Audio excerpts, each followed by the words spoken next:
At over 13,000 feet up on Mount White, prospector Dwayne Hall is back at his blue rose pocket to settle a score with the mountain.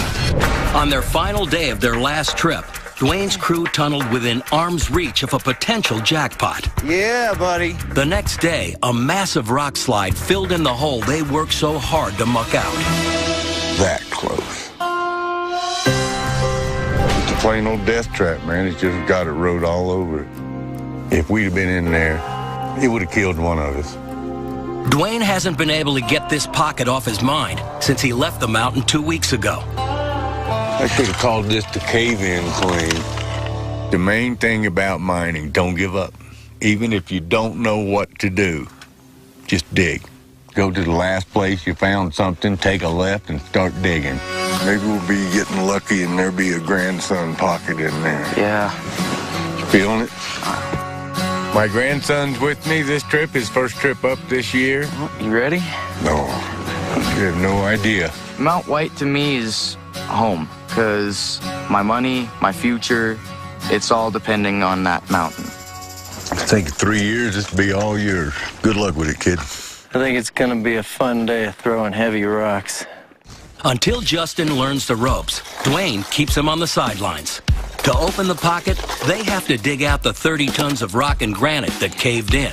Just seems the more you move them, the more they get in your way, and you have to move them again. It's just endless battle of granite up here. The granite doesn't stop moving, and the cliff is loaded with loose boulders called widowmakers. It's vital to bring down as many as possible. See how easy that last one come down? Yeah. You gotta really watch out for that stuff, especially right here. Larry? I know it's moving. Yeah. As they dig, they further destabilize the rock field. It would be nice if we could just knock off that half of it that's sticking straight out.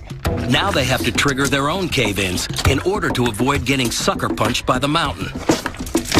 Oh, man, the whole bank's coming. Yeah, baby. I like it when they move. It's that one rock right down there holding it up. That one little rock, it's sitting on top of that big rock. This one right here? That one right there, that's what's holding the whole thing up. Oh, yeah, baby.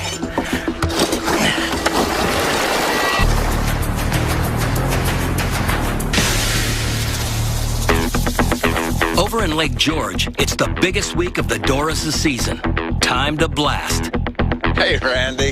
Hey, Joe, how are you doing this morning? By golly, I'm good. We're ready, finally. I see you got the beast in here. This year, Joe wants to dig much deeper and have his biggest blast to date. For that, he's bringing in the heavy equipment. Let's roll.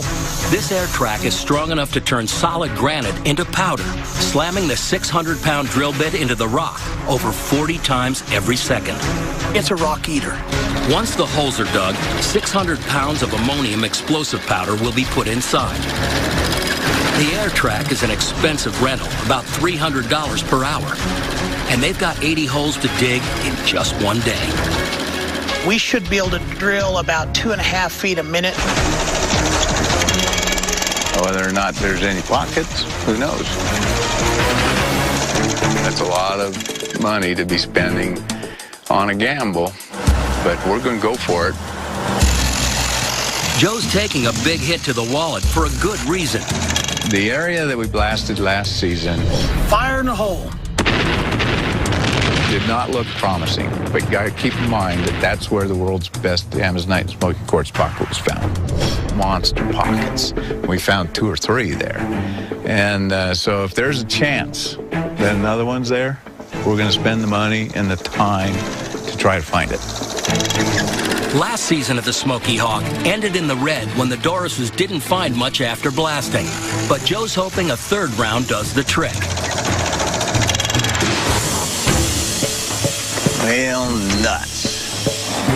The Doris' massive drilling operation has hit a major snag. Drill's bound. In other words, it's stuck. You're what, about 4 feet down? I'm about 6 now. It won't go up, down, or turn.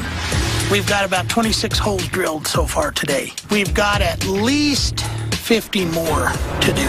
I'm gonna head back to the shop and get a blow tube and some stuff to get unstuck. Randy's headed in to get a little air hose. We'll run her down the hole and see if we can blow the dirt out of there. Yeah, just another glitch, and you hope you don't have too many because it costs money and time, and so unfortunately, until we get it unstuck, we're stuck.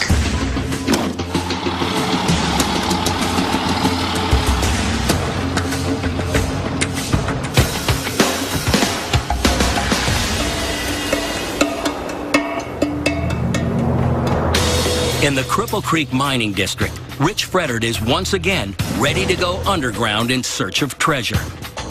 Well, here we are in Cripple Creek again. We're going to go back in and hopefully go pull out some good specimens. Several times over the past few weeks, Rich and his mining partner Jack McGee and Jack's sister Alicia have been chased out of the tunnel due to bad weather. The storms that came in from the west lowered the barometric pressure, which in turn lowered the oxygen levels, making the air harder to breathe. There it is. There's the gas. We could get trapped back there, so We got to probably back on out of here. So we're way behind, so we really got to push it today. This will be their last trip this season, and they have a lot on their agenda. Most importantly, to get deeper into the cave wall to extract as many of the large rare fluoride combination specimens as possible. To be honest with you, I've never seen anything like this. When Jack and Alicia discovered this specimen, they showed it to several experts in the area. No one had seen anything like it. For now, it remains a mystery. You know, it's been frustrating for us. I want to see what's next. We got an area to work, and I'm really excited. As they venture back, they must make sure the oxygen meter stays above 18.5. Is it holding? I think 20.1. Yeah, walk real slow. Hey, look at this. What do I got? Uh-oh. No way. Oh, what is it? Dang. Are you serious? I got a whiskey bottle. Hey, look at this. What do I got? Uh-oh. No way. What is it? Dang. Are you serious? I got a whiskey bottle. I just pulled out a dang whiskey bottle right there. In Cripple Creek's historic Buck Tunnel, gold ore isn't the only treasure to be found. Yeah, still got a label on it. Oh. Let me see that thing. Don't mess with the label. That is really, really old. For Rich Fredert and his mining partners, some finds can conjure up a long-forgotten history of the mine. Think I made $3 grand today without going to work? Some man-made relics are as valuable as the gems buried deep in the rock walls. A whiskey bottle can be worth anywhere from just a couple of dollars all the way up to 10 grand. Well, guys, good luck today. I'm going home. Hell, you are. Hey, that's too cool. Another treasure from Cripple Creek. Oh, they finished that one off. They didn't even leave a drop in it. With air quality in the mine the best it's been all week, Jack wants to take Rich to an area where he hopes to find new material. Oh, look at that lagging. Holy cow. So in recent times, nobody's been down this. No. But the place where Jack wants to go is over 100 feet straight down a shaft. All right. The shaft is pretty creepy looking. Yeah, I'm ready. All right, I'll burn down there. As soon as I get to the bottom, I'll yell up. To get to the bottom, Rich, Jack, and Alicia will descend down a decades-old narrow shaft that is dangerous for even the most skilled underground miners. When Jack had first got a hold of me about all this, I really didn't know what to expect, except he was excited. You don't know until you explore. We don't know what's at the bottom, but we're hoping it goes into some old workings. Clear. Okay, you're clear. Clear. All right. Next. Most of all, new minerals. That's what we're looking for. If there's something down there, we want to go find it. The ladders are old and untested, and so are the landings. It is kind of weird because it is like we are going back in history and back in time, and we're connecting with the past in a sense, but we're living it today. I want to go back there, man. I do too. You know, nobody's been down here in a long time. All right.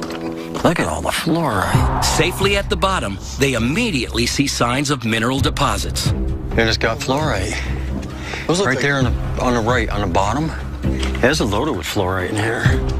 While the cave is covered in fluorite, it doesn't have the unique structure and combination of minerals as they found in the Buck Tunnel pocket. Hey, Rich. Yeah. I've been seeing this all over the mine. What is that blue stuff? That's chalcantite. Chalcantite has copper in it. Usually when you find that, pretty strong, there's a vein above it because it's leaching down and forming chalcantite. Look how loaded with metal that is. They're finding veins rich with different types of metal. Many decades ago, miners probably dug this tunnel for that very reason, to chase veins containing gold and copper.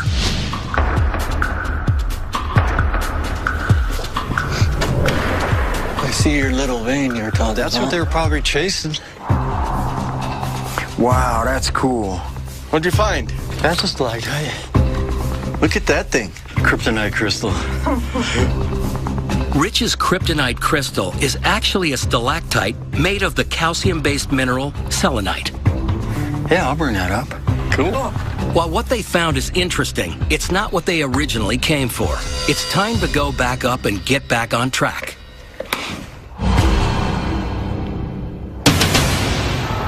"13,000 feet up on Mount White." Knock that little one out of the way. Dwayne's right-hand man, Larry, sets off a preemptive landslide. The massive formation of granite is hanging on a tiny keystone. That was fun. Not to mention that is guaranteed virgin ground. What does the rock tell us? That's the next question. Hey, Justin, come here. I want you to see this. Look at these air bubbles, Justin. That's what I call the Swiss cheese. See them air bubbles? For 15-year-old Justin, every trip to the Blue Rose Claim is another opportunity for him to learn at the Dwayne College of Mining. When you start finding air bubbles in the rock, that means there's a lot of gas was present. That's a big thing to look for. Next, Dwayne introduces Justin to his popular class, Screening Dirt 101. Throw the big rocks out, so that way they won't be smashing around anything that might be in there. It's important for Dwayne to teach Justin exactly what to look for at this elevation, especially since this will one day be his claim. Hey! That. Damn. Man, that's got to be a good 4 carats right there. At least 20 a carat. Nice little aqua. Be great on a necklace, wouldn't it? Yeah, it would. I'm assuming you got somebody in mind already? Uh-huh. Yeah, I figured. We'll talk about that some other time. All right. That's the best one that's come out so far. I think now we can for sure call it the grandson pocket. I told him I'd do my best to find him a pocket while we were up here. Yeah, we did.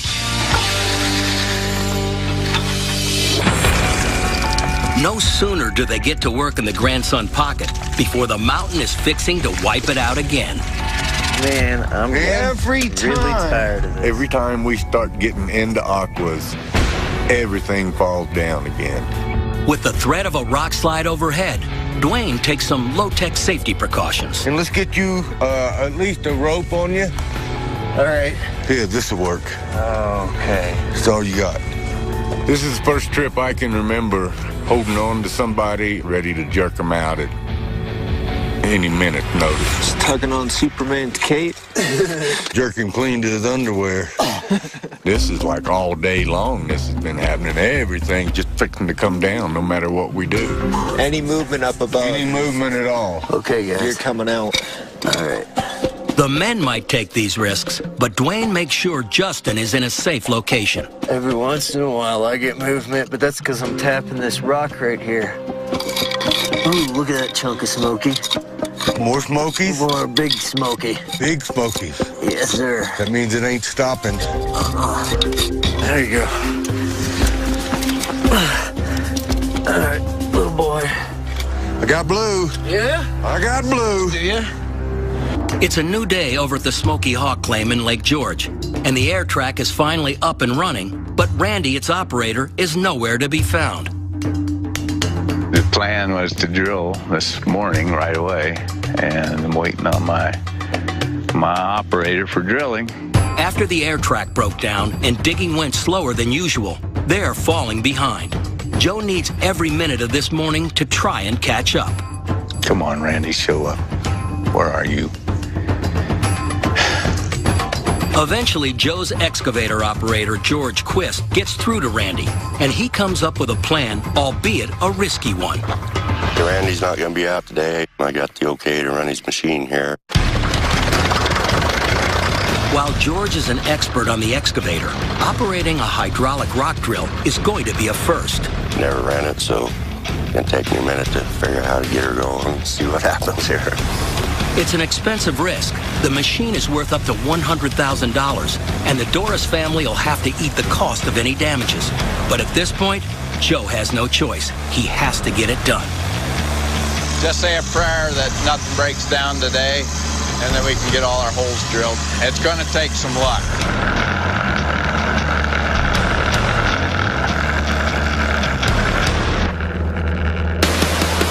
George has figured out the hydraulic driller, and for the first time in a long time, everything falls into place. Today was a great day, as it turned out. We finished drilling our holes. And that means the next step is blasting. We're blowing this thing.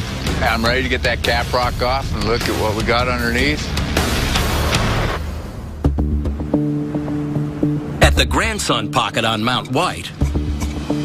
I got blue. Yeah? I got blue. Yeah? I got good side blue. That's Bam blue, buddy. That's Bam? Yeah. Man, this has got to be no less than 15 carats. Look how blue it is. 20 a carat. That's got to be a $300 rock. Get another one. There ain't no way that one's by itself. The overburden still threatens to cave in. Oh, it's gonna collapse. Hold on a minute. Hold on. Let this settle a minute anyway. And every handful of pocket dirt comes at the risk of being buried alive.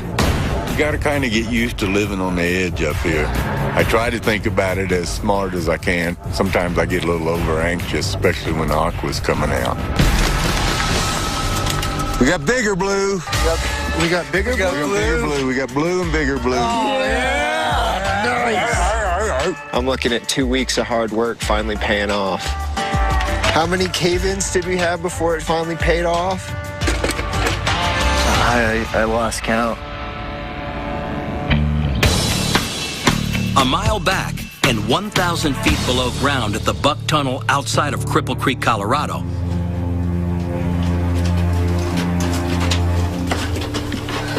What's your meter? 20. Perfect. Oh, good.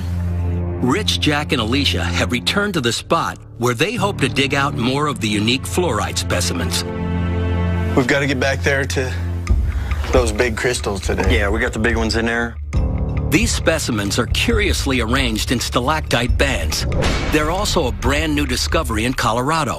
Rich and Jack have not been able to find an expert in the area who's seen anything like it.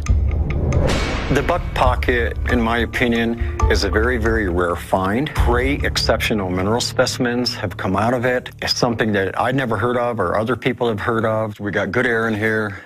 We better get it working before it starts dropping.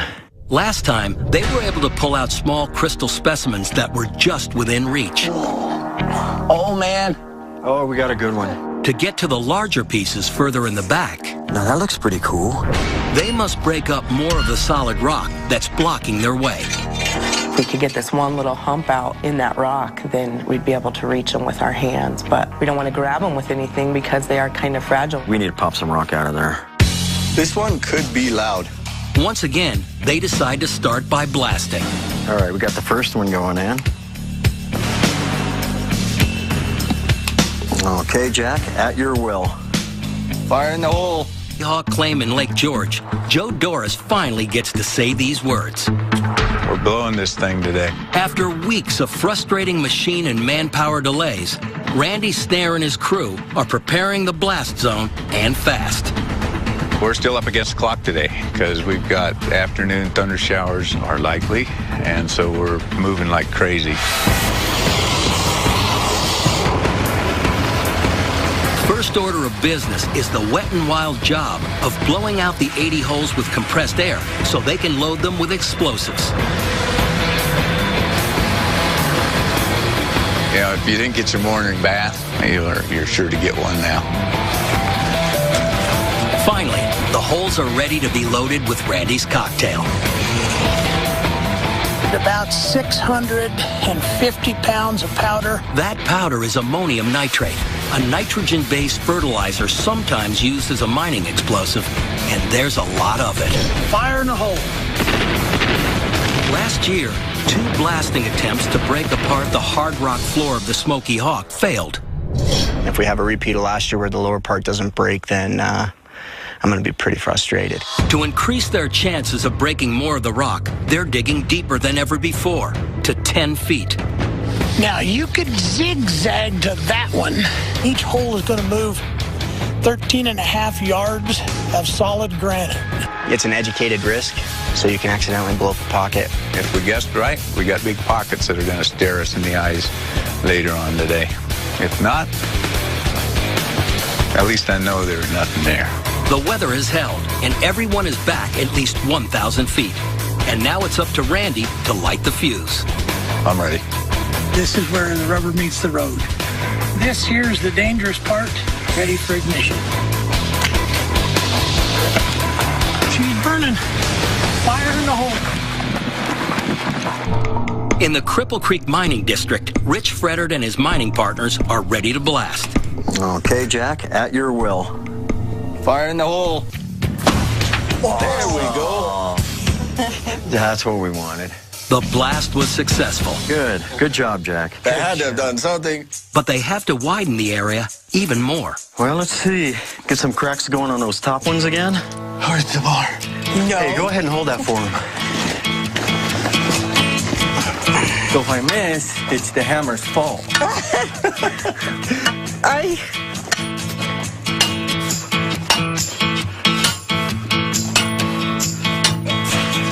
Okay, it's...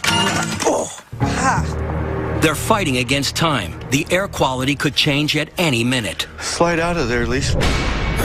At any time, the air can go quickly from good to deadly. If a storm front moves through, dropping the barometric pressure, the air circulation diminishes inside the cave. Oxygen levels drop and dangerous gases fill the space. They must constantly keep an eye on the oxygen levels throughout the day. Wow. Look at it all. Look at all that. Hopefully, they now have just enough space to get further back, where the unique fluorite and barite specimens lie. It looks like you're about ready to grab into a treasure trove. We're going in. There's going to be a lot of goodies. Looking back into that pocket, oh gosh, probably 12 foot to go, maybe more, to get back into those crystals. They've made good progress, creating room for Jack to work in. Are you gonna try to grab that big one with your bare hand now? Yeah. But he must still use all of his contortionist skills to get to the prize. Come on, Jack, get it. Oh, yeah.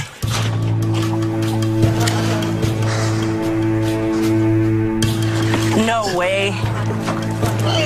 Yes, here comes the big one. Oh, my goodness. Be real careful. Don't hit that. Okay, you made it. Oh, that's now beautiful. That's a beautiful one. Oh, that's real nice. That's really good. I was myself surprised to see that first big one that Jack pulled out. I want the treasure. Oh, that's really nice, man. And that's 5-6 grand as it is for that one. Oh, man, I know that feeling. I've been there before where he's at. They're right there in your reach, and you got to give everything you got to right at your fingertips. Oh, I see the one he's after. Oh, my gosh. Too close? Yeah, it's freaking huge. Oh, it's within finger reach. He's got 2 fingers on it. Oh, yeah, the buck pocket, in my opinion, is a very, very rare find. He's almost got it. Great, exceptional mineral specimens have come out of it.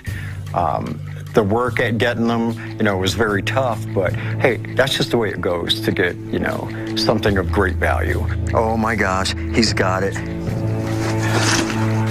Oh my gosh.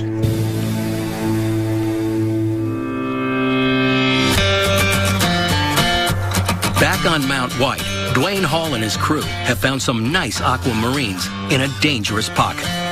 Dwayne feels they're just scratching the surface, but the deeper they go, the more deadly their situation becomes.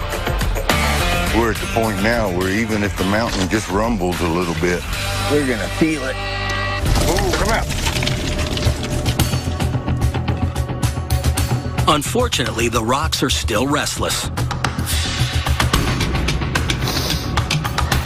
We had a couple little cave-ins, now the whole thing's fixing to cave in again. If that happens, it's gonna take 2 or 3 days to get it out. I can't keep my grandson up here. I can't keep the crew down. So I really don't know what to do right now. I have to figure something out, and I got to figure it out quick. Unsure of his next step, Dwayne calls a meeting with his crew. I think the best thing to do, let's just go through the dirt, grab what aquas we can out of it, take the money and run. I like that plan. Sounds like a good one to me. They decide to continue today only, and then not push the mountain anymore. All right, let's pull some aqua out. It's Larry's job to venture into the delicate pocket. I don't want to get nobody killed either. Well, show us something, man, before it all goes. These guys are starting to grow on me. I'd like to keep them around another season. Oh, there's a bunch of mica coming out. I can see that from up in here. Yep. All that mica coming out in there, there's aqua up in there. The crew pushes their luck for one more stash of pocket dirt. Fill this bucket up. I'm working on it. This should be a killer bucket of dirt. Last bucket? Bit of dirt. Is that it? That's it. Last bit of dirt out of the hole? Can't get any more unless a rock moves. This should be good dirt here. I got feldspar coming out. Got feldspar coming out. Ooh. Dude, I don't even have to touch it. Oh, man. I'm not even going to touch it. I'm not even going to touch it.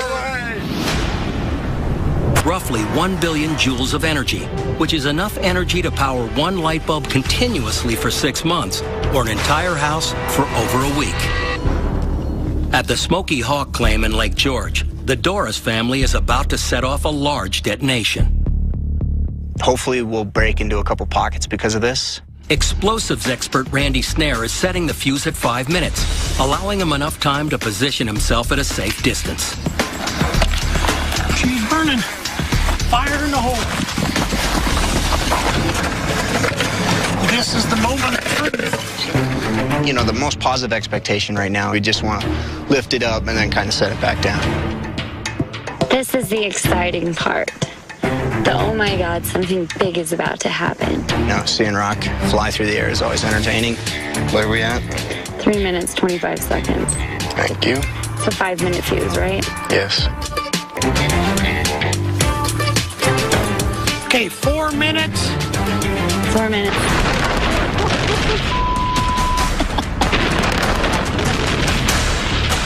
The blast goes off a full minute earlier than expected. I didn't expect that. That caught me off guard. That one caught me off guard.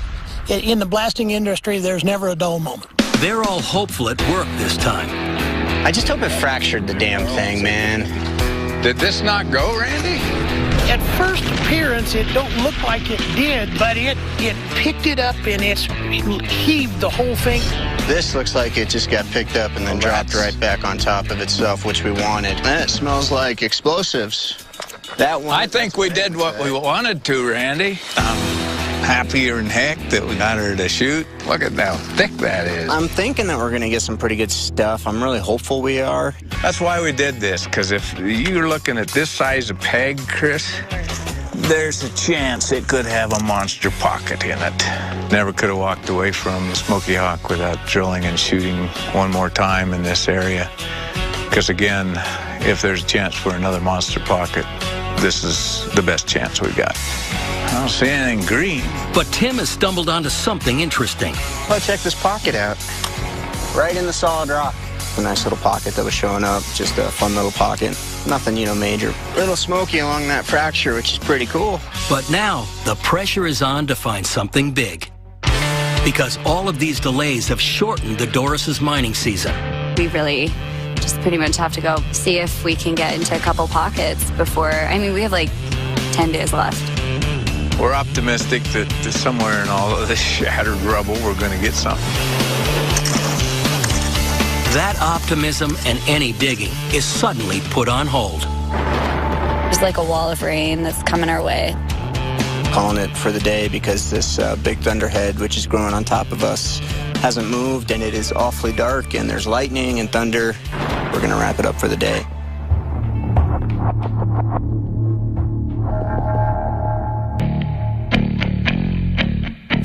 Oh, I see the one he's after. Oh my gosh. Too close? Yeah, it's freaking huge. Deep inside the Buck Tunnel, outside of Cripple Creek, Colorado. Oh, come on. He's almost got it. I'm just gonna bring it all the way out. All right, go ahead, bring it out. The Buck Pocket, great exceptional mineral specimens have come out of it. It was a real privilege to get to come in here, mine that, get these treasures out. Oh my gosh, he's got it. He got his hand on it. And I think there's another.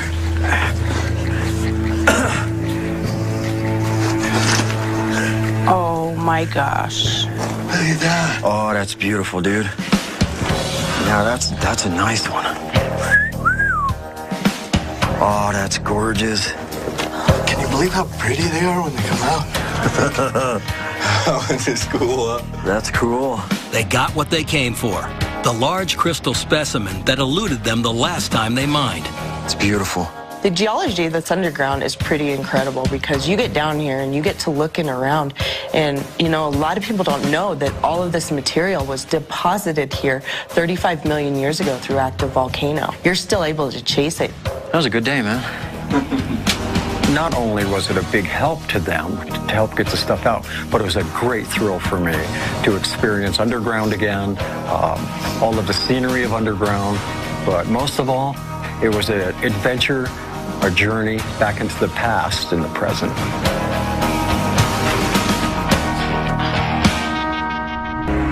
Up in Golden, Colorado, Rich and Jack are on a mission. There's been controversy over the combination of elements that make up this specimen. Experts in the field were saying it was one thing, some were saying something else. Before they take the pieces to market, they need to know definitively all the components of the specimens, so they've brought it to be analyzed by some of the best in the world. Rich has a pretty good idea which elements make up the specimen, but there might be important information that can only be observed in a lab. We believe it's fluorite, quartz, chalcedony quartz. I'm saying with barite after lamentite. The mystery was what these diamond hollow tubes are, what was inside of them at one time. To determine the composition, Dr. Bruce Geller will run the samples through two different forms of observations. First, he analyzes the sample through a microscope. These are nice little cubes, and then I see the little, we'll call them soda straws or whatever, and you're calling them lamentite, and you think that white crust is barite? That's what we're thinking. So, yeah. Maybe barite. Well, I see a lot of fluorite. This is Cripple Creek, okay. We can't hit it definitively, but that's what X-rays are for. Next, the samples are ground down to a powder and X-rayed to test their refraction. The sample goes right on this spindle here. This will give a complete picture as to what is there. This is where the X-ray beam will come out. This is a tube. Okay. It gets excited by electrons. It then goes through a matching program in the software, and it helps you, first of all, identify which peaks are present. What it really means is what we ground up and presented to the X-ray machine was bits and pieces of quartz, fluorite, and barite. No lamentite. Okay. And it doesn't say what was in those long tubes that's now gone. Now we know what it is. We have the little unknown, but that's okay. We've mined it out of a historic district. Not only that, we have it confirmed of what it is, and therefore, you know, a market value should be pretty good with this material. At the Smoky Hawk claim in Lake George, Joe and Tim Doris are checking to see if yesterday's blasting has revealed any Amazonite pockets. My hopes for today is to find a pretty decent pocket of any kind. I'm hoping the further we push up the hill in the deeper part of the rock that we'll get into a pretty good Amazonite pocket. Oh, that's good color. Hold up. That's green. That's a pocket. Pull that out. They found a small Amazonite pocket.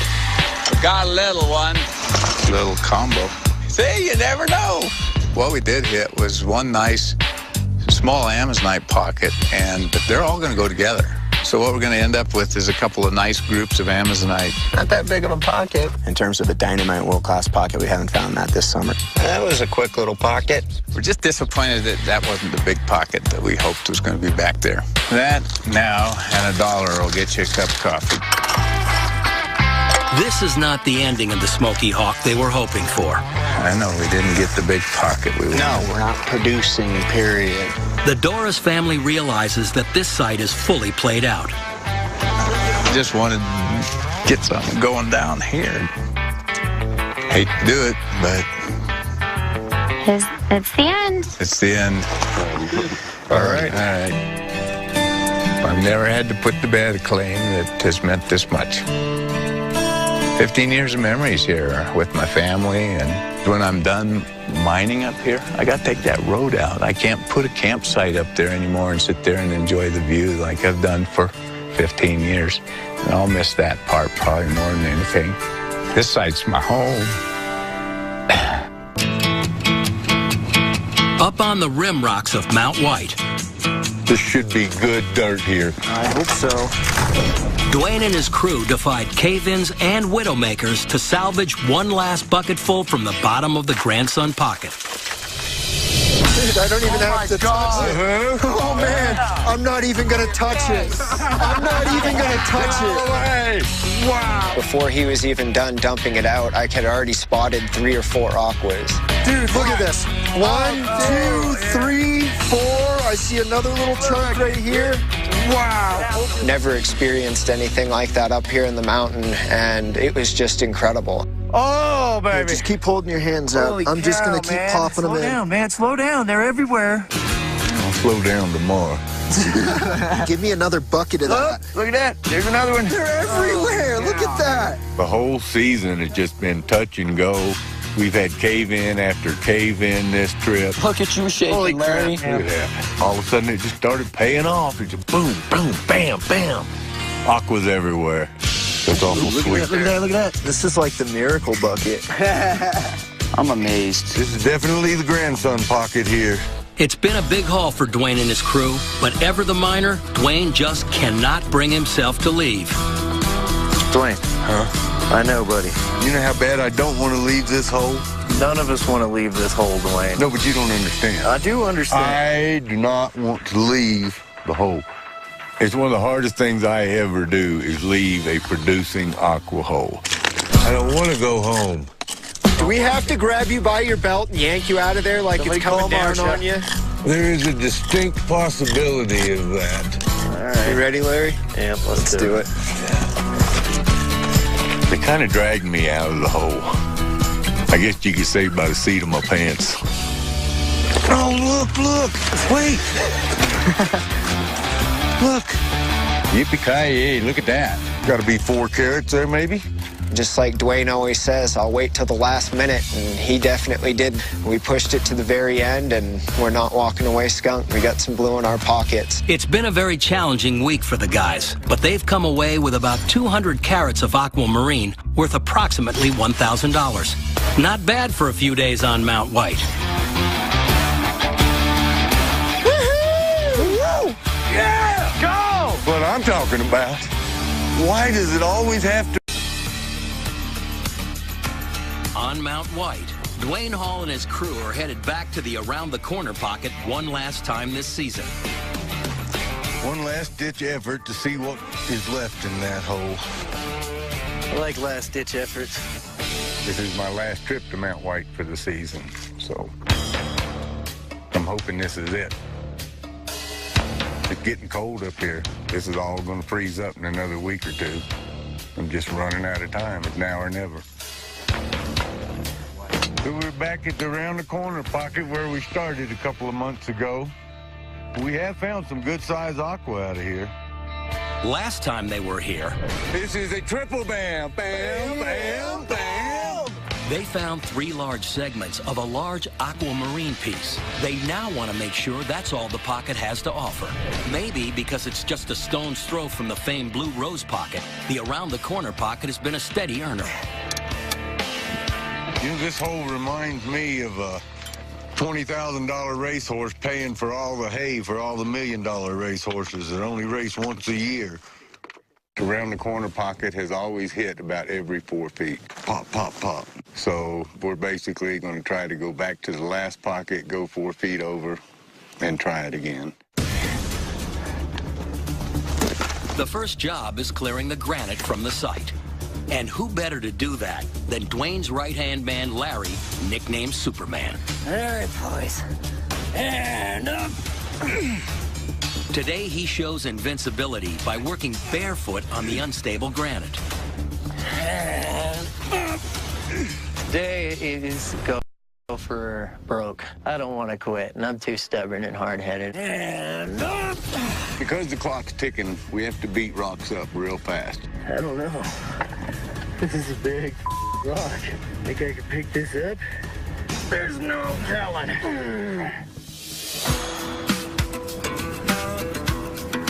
High up in the clouds at 14,000 feet on Mount Antero, the Cardwells are returning to the north face to mine. All right, so we're going to come right, keep following this trend. Coming along with the Cardwells digging crew today is Corey Moore, their jeweler from New York. He's here to see firsthand how the gems that end up in his store are found. We're really wanting to showcase to the customer where these products are coming from. He is a primary source for us for all of our fine jewelry settings. And what we're trying to do is paint the picture of where our material comes from and where it ends up at. All right, Corey, last year's source of aquamarine came a little bit further up the ridge. On our way back to pick up from last year, we stumbled across a couple of really nice blue seams here. We're going to just go ahead and clean them. Signs that they're headed in the right direction. This is perfect. That's what we're looking for. Right now, we're into the barrel seam. Nice. It's just a great sign of where we're going. The barrel they found could be a good indicator that aquamarine is nearby. Back on it, baby. All right. I'm very impressed. I'm very surprised and impressed that these guys are up here at 14,000 feet with modern machinery, and they're getting after it.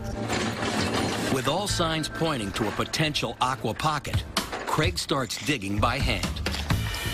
We've picked back up on the top side of the blue. It's about a 1 carat aqua. You can tell the guys back in New York we're on top of it.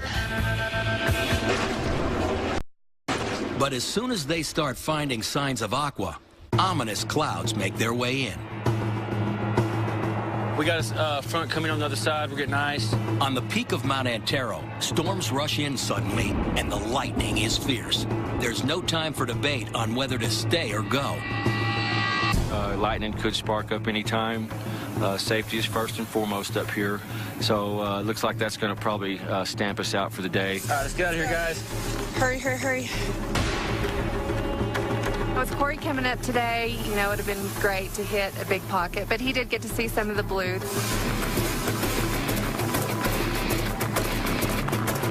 Let's get out of here. This weather's bad. I think this is it for the day.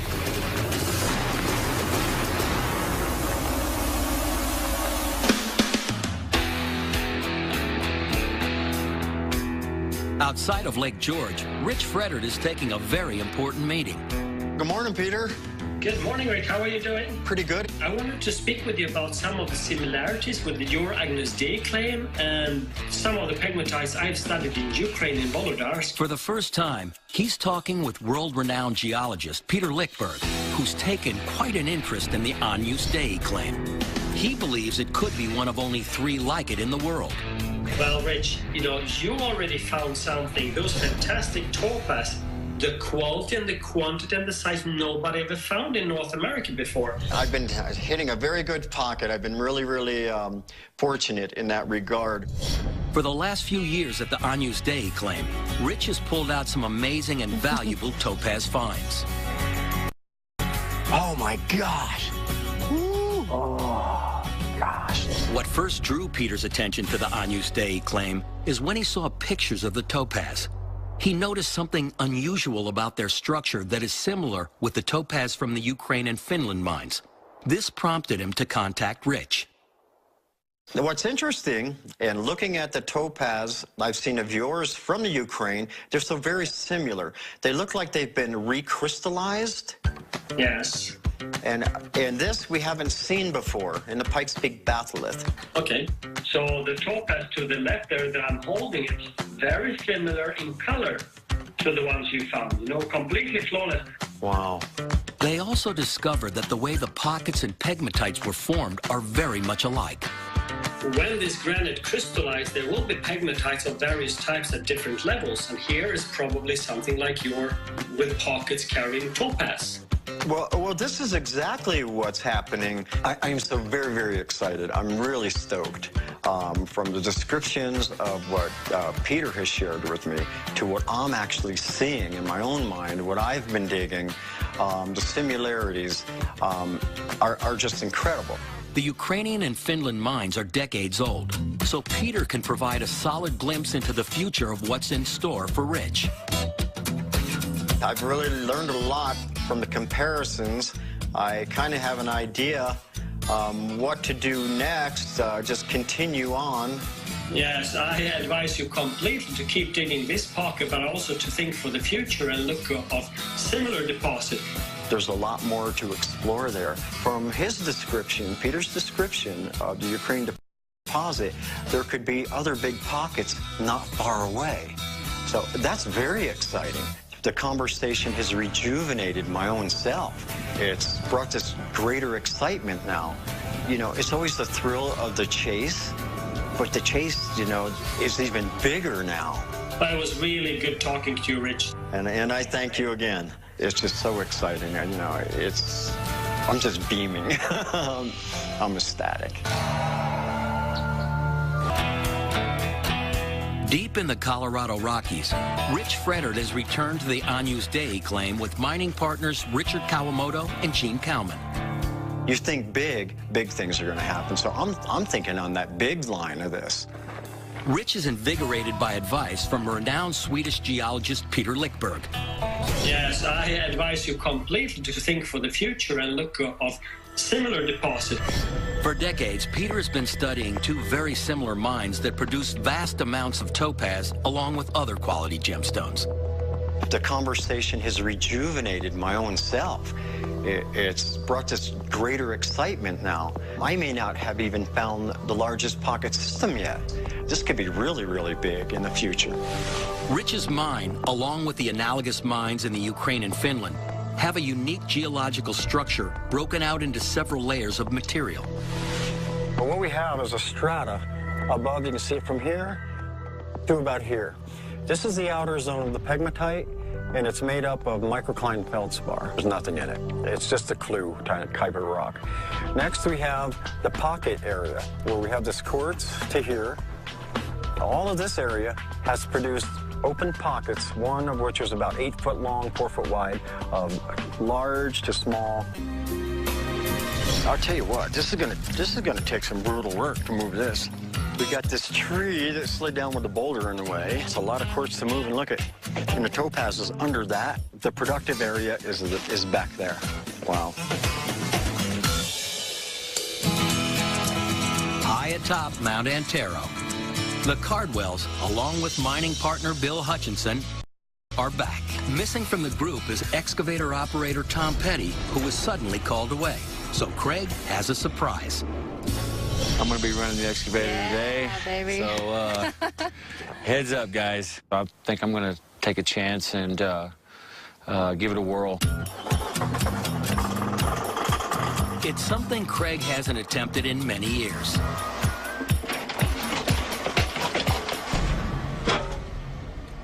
Go into the wall and pull it back.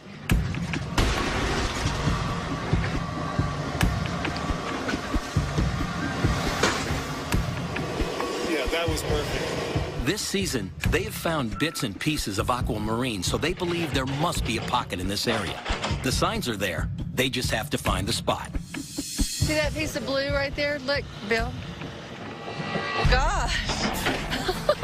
I just looked and there it was.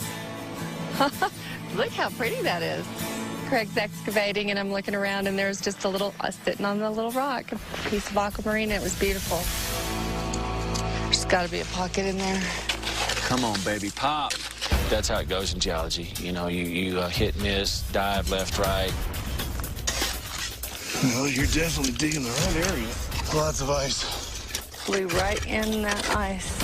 They're seeing blue beryl, which means aqua could be just below, but it's all packed in ancient ice. You know, we're still dealing with permafrost. You know, we've got bands of ice that we're digging through that are just there year-round. Can't get in anywhere.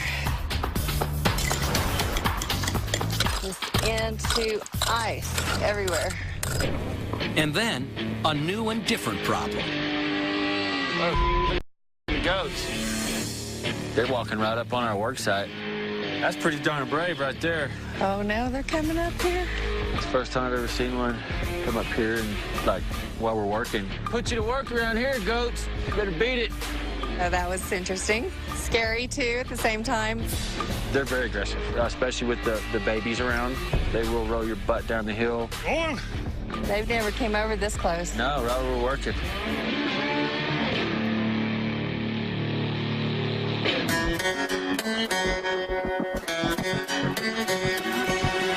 "13,000 feet up Mount White." I don't know. This is a big rock. Larry leads the charge to open an aqua pocket before winter shuts the crew down. Think I can pick this up? There's no telling. All right, let me have the chisel. Whack-a-matic? Whack-a-matic is the crew's name for a sledgehammer, which is now needed to bust open the granite. Let's pull the Dwayne. We need a big bar and a big whack-a-matic. Next, they attack the hole with a technique known as double jacking. Larry guides the chisel while Dwayne slams it with a 10-pound sledgehammer. Over the course of 2 seasons on the mountain, Whack it, man. Larry has earned Dwayne's highest measure of trust. Next year, he'll work the claim without the boss by his side.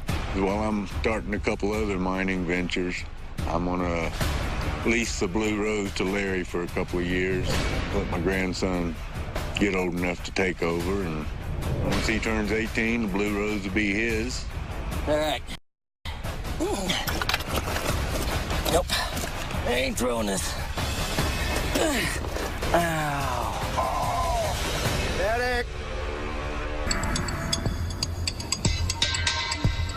High up on Mount Antero, the Cardwells think they're getting close to what they've been after all season, a pocket of Colorado aquamarine. Go, baby, go. We've got a blue seam running up the trend. So we'll go through the pocket trend, look at the debris, and just do a slow, methodical search today of the rest of the pockets that may or may not have eroded down the hill. This will be my second official day on the excavator, and I'm pretty excited about that. We're going to get in there and see what we got. If you can just get one tooth over there. A little rusty. I think I did all right. I saw you flip some pegmatite. Let's take a look at it. Let's see some blue. Come on. More blue. Back on the summit of Mount White, I ain't throwing this. Ow. the one they call Superman finally meets his kryptonite. Oh, medic. While he's taking his chances mining barefoot on the rocky mountainside, it's his finger that takes the beating. Pinched it 2 different ways. It's my end of the year present, huh? Your fingers are the worst. Yep. Especially that finger. You use that one a lot. At 13,000 feet, the lack of oxygen makes injuries more debilitating. Feeling a little lightheaded. Kind of shaky. I don't know. I get a bad feeling about this. Me too. It's traveling all through my arm to my hand. Well, let's just call this good before we end up getting hurt seriously. Not the way I had it planned. Though Larry's injury isn't serious, it puts an early halt to one of the last prospecting days of the season at high altitude. I I need an aqua pocket real bad. The clock's ticking real loud. Louder than these damn rocks are ticking, and they're ticking good. Hell of a hole. Yeah. At an undisclosed location, Rich Fredard and his crew are digging at a brand new spot in their search for topaz. They're hoping it won't be long before they start seeing a layer of quartz crystals. Then they'll have a better sense that earlier predictions are right and topaz isn't far behind. How far are you guys gonna dig down there? I don't know. I found a rock. We're in the rocks already. How'd that happen? I don't know. That's a peg right there. It is. It's the first sign that they're on the right track. I'm gonna see what's behind here as I clear this out. Try to take out the high wall as much as Wow. Ooh, all that. Hello. Yeah. Metal shovels are perfect conductors of electricity, so when lightning strikes nearby, Rich and Richard instinctively drop their tools. That's a half mile. That was 3 seconds, so it wasn't quite a mile away.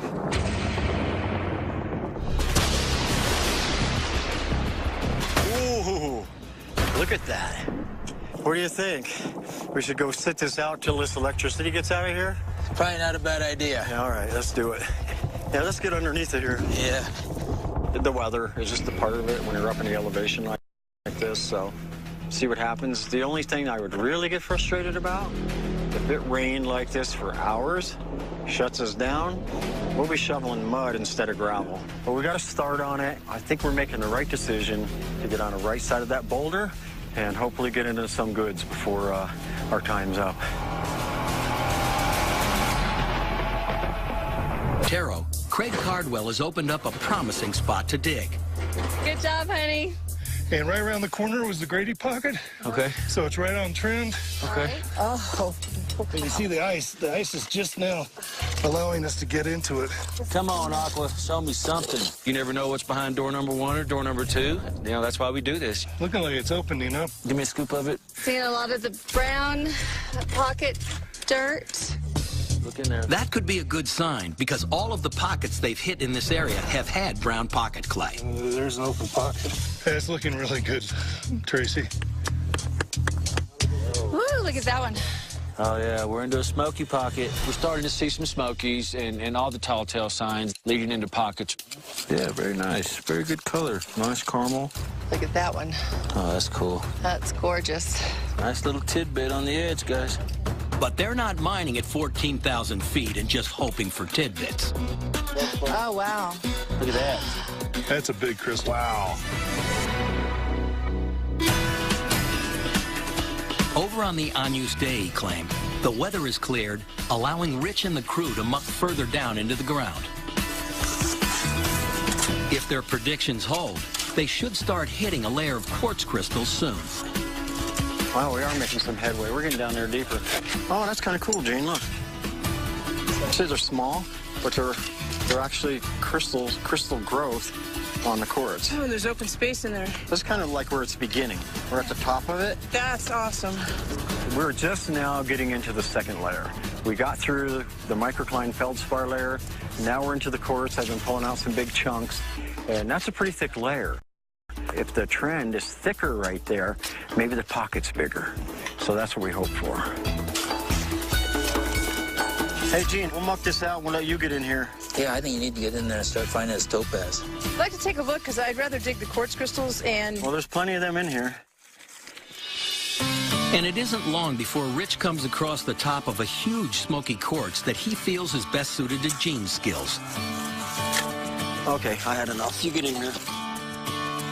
Gene is known to be very meticulous, so we think she's the best person for this job. Gene's working on this 18-inch to 2-foot smoky quartz crystal. So far, it's looking pretty pristine, pretty dark color. It's a nice specimen. So we're just taking our time. We got a little bit of excitement going on with it. She's been working down there on this thing. We want to see her get it out. Oh, look at, she's pulling it out. Oh, yeah. Easy now. Oh. Oh, yes. Oh, it's gorgeous. It's heavy. Here, let me see that. Oh, Gene. Good job. Look at that. Nice. That's a big crystal. That's 20, 25 pounds. Oh my God. This large smoky is yet another indicator that there's still much more to be found at the Agnus Dei, just as Peter Lichtberg predicted. We didn't know what to expect on the right side of that boulder. It's essentially untouched. It's a virgin area.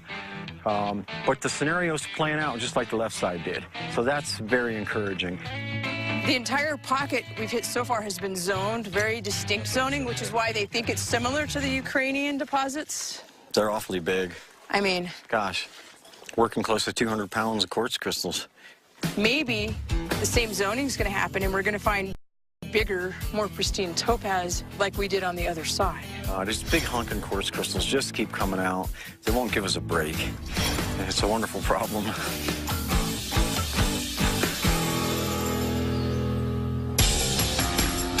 High up on Mount Antero, the Cardwells are seeing signs that they're on the trail to a great pocket. There's like some smoky. We're back into another zone. Oh. Whoa. Look at that. Yes. Look at this one. Look at that piece of feldspar. Here we go, guys. What's that? Oh. That is a crystal. Soon, it seems there's an endless supply of quality smoky quartz. Oh, it's That's a twin. So all of a sudden, I'm pulling out gorgeous smoky quartz. Look at that one. Oh, yeah. Nice. And they just get larger. Another one. And larger. That is huge. Some of the pieces are $300 to $500 a piece. They're just coming out. Smokies often crystallize in the same pockets as aquamarine. So Craig is hoping the smokies are an indication of better things to come. Dang, it's like 3 pounds or something.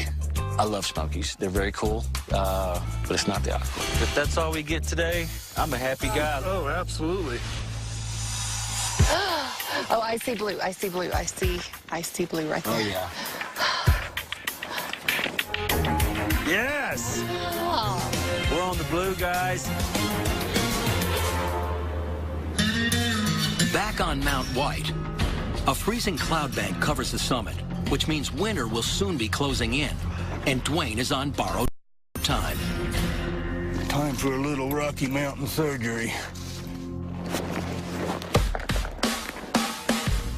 Still down with his injured finger, Larry wasn't able to make it up to the claim, so Dwayne's down a man. He's redirected their mission back to the Blue Rose Pocket one more time to see if there's anything left. Last time at the Blue Rose, Larry and Kenny had to drag Dwayne away. I don't want to go home. Do we have to grab you by your belt and yank you out of there like it's coming down on you? There is a distinct possibility of that. Today, what we're going to try to do is open up the Blue Rose and hopefully get the aquas that I didn't get. I don't know what our worst enemy is right now, whether it's cave-ins or the clock. The clock's ticking on us really bad. You're watching above, right? Still looking good up top. Just remember, when you get ready to tap the hell out of it, do it gently. The face of the Blue Rose is incredibly unstable. And since he's without his muscle man Larry, Dwayne's gonna try finesse,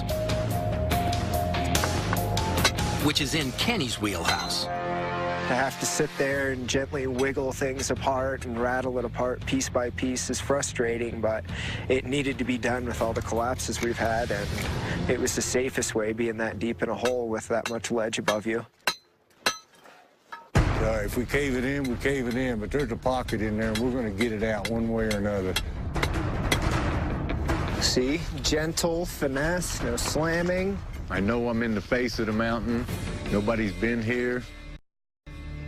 This could be fun. That's a smoky. Is it hitting you, too? That's a crystal. Is that really a crystal, finally?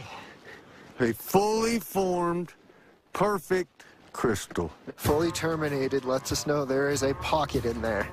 Give me my hat. I haven't had this opportunity very often, but... They're into some promising pocket soil, so Dwayne uses his hat as a makeshift sifter. Man, if we got any closer to Aqua, we'd be in a jewelry store. Yeah, it just really gave me the impression that we were on to something.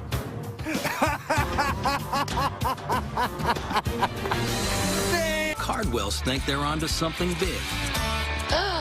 Oh, I see blue. I see blue. I see blue. Look at this. Oh. Look, it just fell out. Yes. Jeez, what's that, 20, 30 carats? Look at that one. At first, they only thought they were onto a solid smoky quartz pocket. I love smokies. They're very cool, but it's not the aqua. That's blue right there. But now it's the aqua.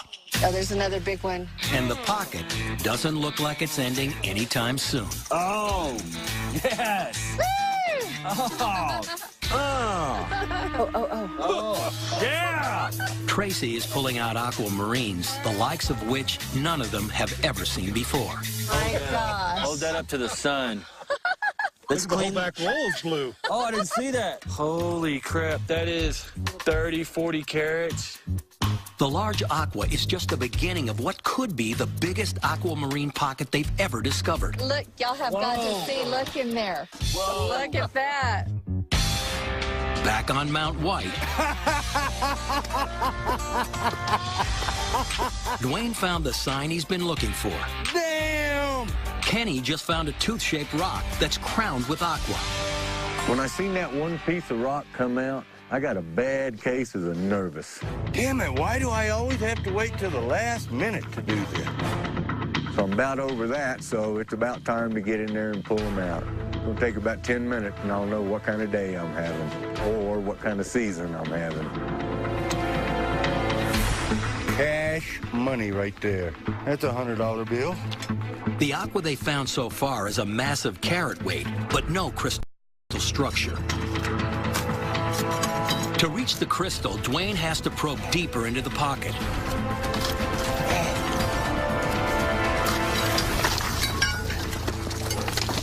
Thanks for the wedgie. You're welcome. Luckily, it was a small scare, so Dwayne and Kenny keep after it. Nothing's moving up top. You're good. I'm watching it. All right, now you're getting a little bit. I know I'm getting a little bit. There is the aqua. Now tell me there's at least one little piece on there. And one of those little pieces looked like it was actually a crystal at one time. Still looks like pocket wall going? Nope. Finally, after hours of fruitless digging, the pocket dead ends. That's it. Is it? Yep. Ordinarily, when you find smokies like that, just a matter of time before the aquas follow. In this case, it was a smoky pocket, and that was it. Damn it. I know there's aquas in this area, but if you miss them by 2 feet, you might as well miss them by 2 miles. I don't think it's done. To continue prospecting, they'll have to pinpoint and excavate a brand new area, something that could take days. Question is, do we have time? Another thing is we're another guy short, and we both know Superman's a man and a half. We was pushing it today, but it was showing us signs that it was worth pushing it, you know. And then eventually it showed us signs that it ain't worth pushing it. And that's when you got to walk away. Before leaving the Blue Rose, Dwayne and Kenny have to trigger a massive cave-in that's been threatening them all season. It's really frustrating to have to step back and knock everything down. I mean, I'd love to walk away and come back another day, but there's other people up here, and we can't leave that risk for other people poking around in places they're not supposed to be. Don't have to worry about this killing us anymore. It's the end of the season for Dwayne and Mount White. His plans are to start looking for new digging grounds in less treacherous locations. Next year, he'll be leasing out the Blue Rose to his mining partners. It's just time to turn it over to them for 2 or 3 years. By then, my grandson will be old enough to take over. And, you know, it doesn't bother me to leave him some aqua up here. And apparently, I've left it all for him.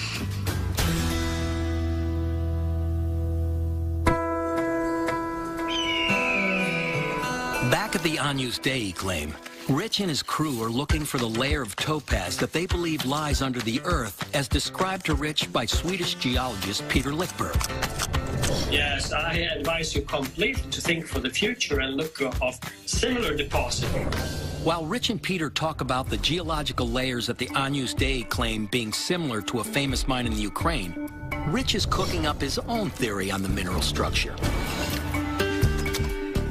Oh, that's just solid quartz all the way down there. I refer it as to a upside-down layered pineapple cake.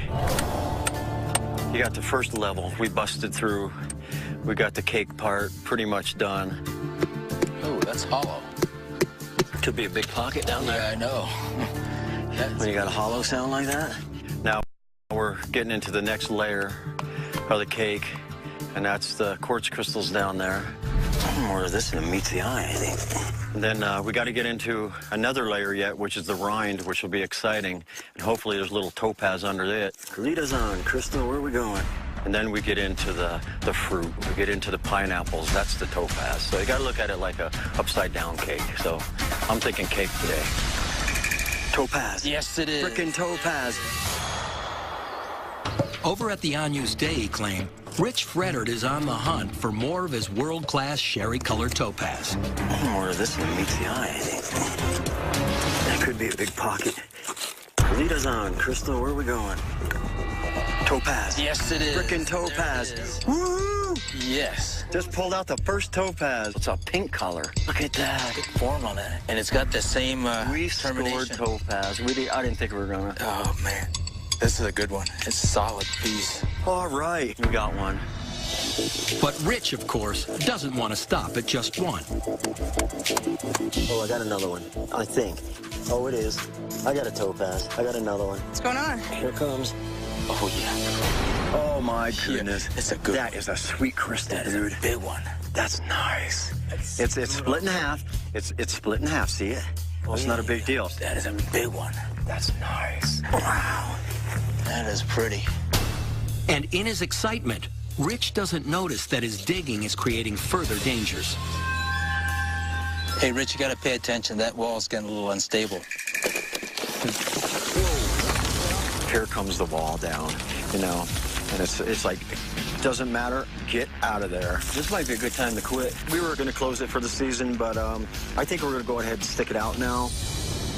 Rich is now sure that he wants to return to the Agnus Dei claim before the season is over, because he's found some excellent quality topaz crystals with a promise of more to come. These are going to go together, feel the edges on it. You know, I'm just going to take a conservative guess, about $3 grand on a topaz.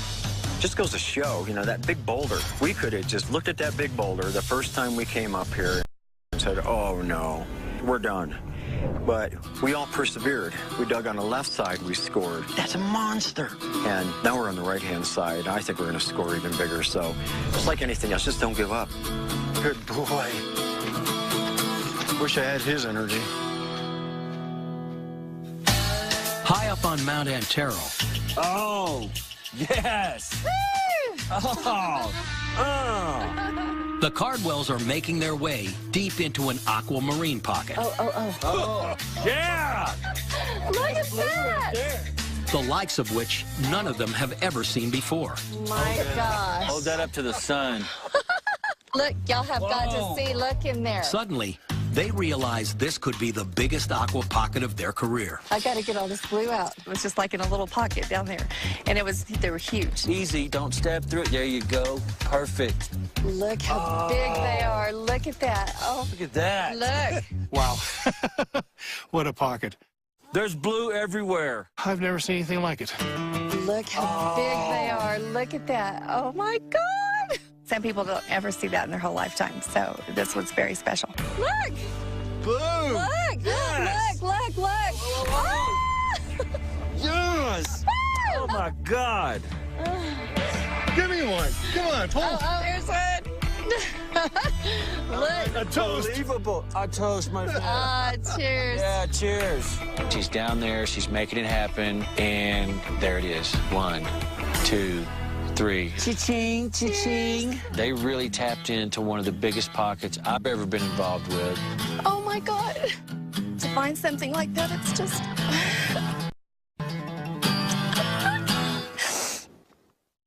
Look. Handfuls, baby. The reality sets in. We're in the pocket. Yes! I'm going to cry. Ah! Look, there's 2 more. Once they finally dig everything out, they'll have to have it appraised. At this point, they do know the value is in the hundreds of thousands of dollars. All right, what we got here? We got. We got tons of aqua, tons of large smokies, and this pegmatite is still going. Wow, look at that. I don't know. What do you think, 100-gram pocket? Something like that. We're there. We'll know better once we clean them. It really hasn't sunk in yet. A great day? It's been a wonderful day. It's key to have inventory. And guess what? We got some inventory. We got some of the world's finest inventory. Dude, man. That's a good one. Great day. Such a phenomenal pocket needs a name, and Craig does not take long to come to a decision, and that is to name it after his ailing father, Tommy, who's in treatment back in Texas. We're going with the Tommy pocket on the big find. That's for Dad. We love you, Pop. It's a special thing for our family. See how easy that last one come down? Yeah. You gotta really watch out for that stuff, especially right here. Larry? I know it's moving. Yeah. As they dig, they further destabilize the rock field. It would be nice if we could just knock off that half of it that's sticking straight out. Now they have to trigger their own cave-ins in order to avoid getting sucker punched by the mountain. Oh man, the whole bank's coming. Yeah, baby.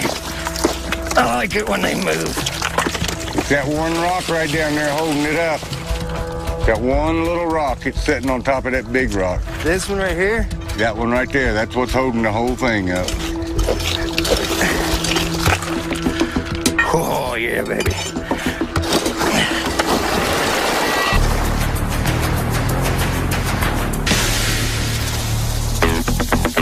Over in Lake George, it's the biggest week of the Doris' season. Time to blast. Hey, Randy. Hey, Joe, how are you doing this morning? By golly, I'm We're ready. good. We're ready, finally. I see you got the beast in here. This year, Joe wants to dig much deeper and have his biggest blast to date. For that, he's bringing in the heavy equipment. Let's roll. This air track is strong enough to turn solid granite into powder, slamming the 600-pound drill bit into the rock over 40 times every second. It's a rock eater. Once the holes are dug, 600 pounds of ammonium explosive powder will be put inside. The air track is an expensive rental, about $300 per hour. And they've got 80 holes to dig in just one day. We should be able to drill about 2.5 feet of metal. Hey, look at this. What do I got? Uh-oh. No way. What is it? Dang. Are you serious? I got a whiskey bottle. I just pulled out a dang whiskey bottle right there. In Cripple Creek's historic Buck Tunnel, gold ore isn't the only treasure to be found. Yeah, still got a label on it. Oh. Let me see that thing. Don't mess with the label. That is really, really old. For Rich Fredert and his mining partners, some finds can conjure up a long-forgotten history of the mine. Think I made $3 grand today without going to work? Some man-made relics are as valuable as the gems buried deep in the rock walls. A whiskey bottle can be worth anywhere from just a couple of dollars all the way up to 10 grand. Well, guys, good luck today. I'm going home. Hell, you are. Hey, that's too cool. Another treasure from Cripple Creek. Oh, they finished that one off. They didn't even leave a drop in it. With air quality in the mine the best it's been all week, Jack wants to take Rich to an area where he hopes to find new material. Oh, look at that lagging. Holy cow. So in recent times, nobody's been down this. No. But the place where Jack wants to go is over 100 feet straight down a shaft. All right. The shaft is pretty creepy looking. Yeah, I'm ready.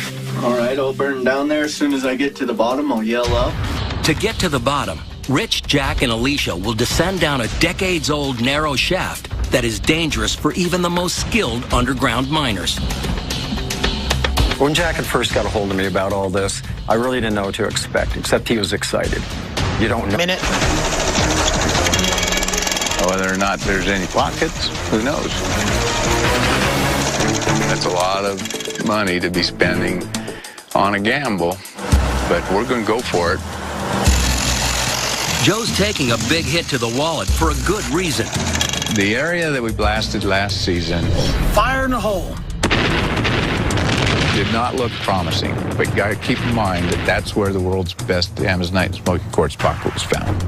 Monster pockets. We found 2 or 3 there. And so if there's a chance that another one's there, we're going to spend the money and the time to try to find it. Last season of the Smoky Hawk ended in the red when the Dorises didn't find much after blasting. But Joe's hoping a 3rd round does the trick. Well, nuts.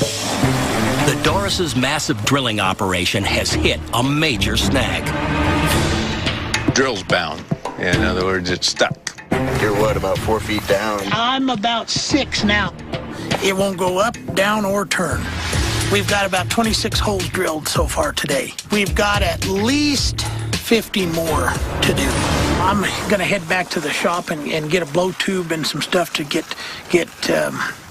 unstuck. Randy's headed in to get a little air hose. We'll run her down the hole and see if we can blow the dirt out of there.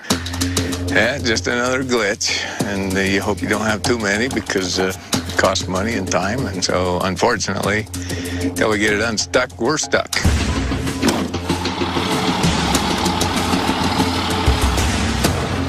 At over 13,000 feet up on Mount White, prospector Dwayne Hall is back at his blue rose pocket to settle a score with the mountain.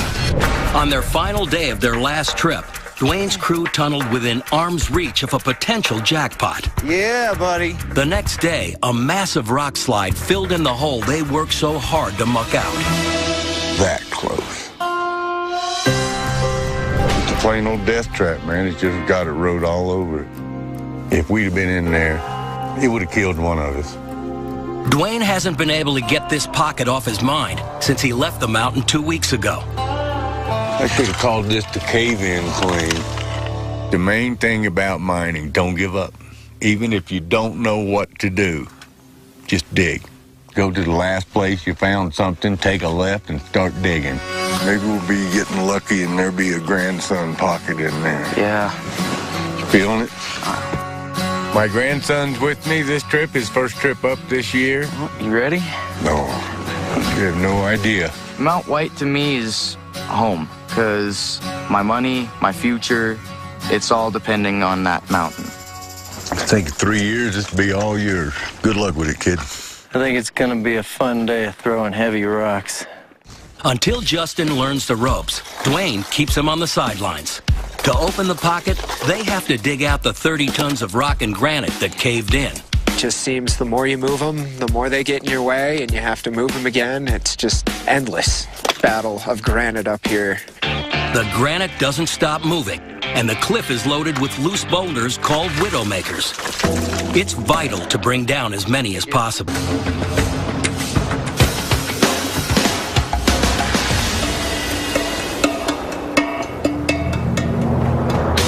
In the Cripple Creek Mining District, Rich Fredert is once again ready to go underground in search of treasure. Well, here we are in Cripple Creek again. We're going to go back in and hopefully go pull out some good specimens. Several times over the past few weeks, Rich and his mining partner Jack McGee and Jack's sister Alicia have been chased out of the tunnel due to bad weather. The storms that came in from the west lowered the barometric pressure, which in turn lowered the oxygen levels, making the air harder to breathe. There it is. There's the gas. We could get trapped back there, so We got to probably back on out of here. So we're way behind, so we really got to push it today. This will be their last trip this season, and they have a lot on their agenda. Most importantly, to get deeper into the cave wall to extract as many of the large rare fluoride combination specimens as possible. To be honest with you, I've never seen anything like this. When Jack and Alicia discovered this specimen, they showed it to several experts in the area.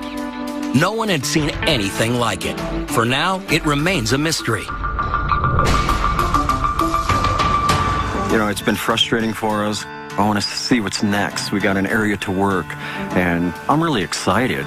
As they venture back, they must make sure the oxygen meter stays above 18.5. Is it holding? I think 20.1. Yeah, walk real slow. Hey, look at this. What do I got? Uh-oh. No way. Oh, what is it? Dang. Are you serious? I got a whiskey bottle.